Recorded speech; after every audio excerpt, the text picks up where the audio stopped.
అమ్మమ్మ ఒక కథ చెప్పవానే.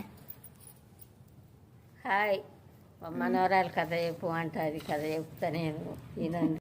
2 కొంగలు, ఒక తాబేలు, 3 మంచిగా పెనిసిపోయినాయి. ఇక వీటికి అవి ఉన్న కాడ ఆహారం దొరుకుతలేదు.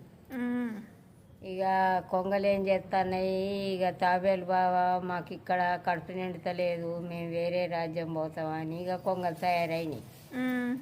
ఇక అయిన వాళ్ళే ఇక తాబేలు అంటుంది కదా, నన్ను ఎట్టిపెట్టి మీరు పోతారా, నేను ఒక్కదాన్ని ఎట్లుండాలి, నేను అత్త మీతోటి అని తాబేలు అన్నది. తాబేలు అన్న వాళ్ళే మరి ఎట్లా వస్తావు నువ్వు, మేము లేచిపోతావు, నువ్వు పాక్కుంటూ వస్తావు కదా అని కొంగలు అన్నాయి. అని ఏం చేసినాయి, ఇక ఒక కట్టె మేము తీసుకొస్తాము, ఇటోటి అటోటి పట్టుకుంటాము, మధ్యలో నువ్వు పట్టుకో నోటితోటి, ఇక ఆయనతో ఇక ముగ్గురం లేచిపోదామని ఇక కొంగలు అన్నాయి. ఇక సరేనని ఇక తాబేలు ఏం చేసింది, ఇక నడుమ ఇక మంచిగా నోటితోటి కట్టె పట్టుకున్నది. ఇక 3 మంచిగా పోతున్నాయి. ఇక పోతాంటే ఒక్క నక్క చూసింది. నక్క చూసి ఇక ఆహా ఇది ఏడ పడుతుందో ఎక్కడ పడుతుందో అని ఇక నీడ చూసుకుంటా పోతా అంది తాబేలు. పోతాంటే ఇక అదే ఎడబడతలేదు. ఇక కొంగలకి ఏం చేసింది, ఇక నోరు నొచ్చిన వాళ్ళే తాబేలు ఇడిచిపెట్టినది. ఇడిచిపెట్టిన వాళ్ళే ఇక తాబేలు ఆడ బాక్కుంటా ఉన్న వాళ్ళే ఇక నక్క పోయి ఆయనతో ఇక తాబేలు దొరకబట్టి ఇక ఆయనతో ఇక కంకుతాంది.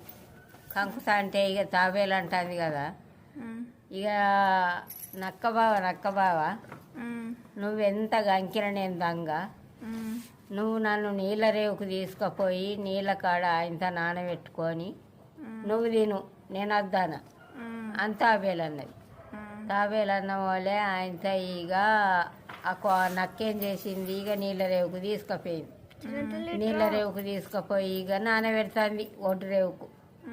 నానబెడతా అంటే నక్క బావ గిన్నెని నీళ్ళల్లో నేను మోకాలు వంటి నీళ్ళకు తీసుకుపోయి నానబెట్టు అన్న వాళ్ళు ఆయనతో నక్కేం చేసింది, మోకాలు వంటి నీళ్ళకు తీసుకుపోయి ఇక తప్పించుకపోతుందని దాని మీద అడిగేసింది. ఇక కంకుతుంది. కంకుతా అంటే ఏం చెప్తాంది, ఇక తాబేలు అంటుంది కదా, నక్క బావ నేను అంతటా నాణ్య కానీ అరికాల కింద నానలే, అరికాలు తీస్తే నేను నాంత నువ్వు తినేవన్న వాళ్ళే. ఇక నక్కేం చేసింది, ఆయనతో ఇక అరికాలు తీసింది. తీసిన వాళ్ళే ఇక తాబేలు ఏం చేసింది, ఇక బుడ్గన ఆయనతో నీళ్ళలో పోయి ఆయనతో నీళ్ళ రేవుకు వచ్చింది. ఇక నీళ్ళల్లో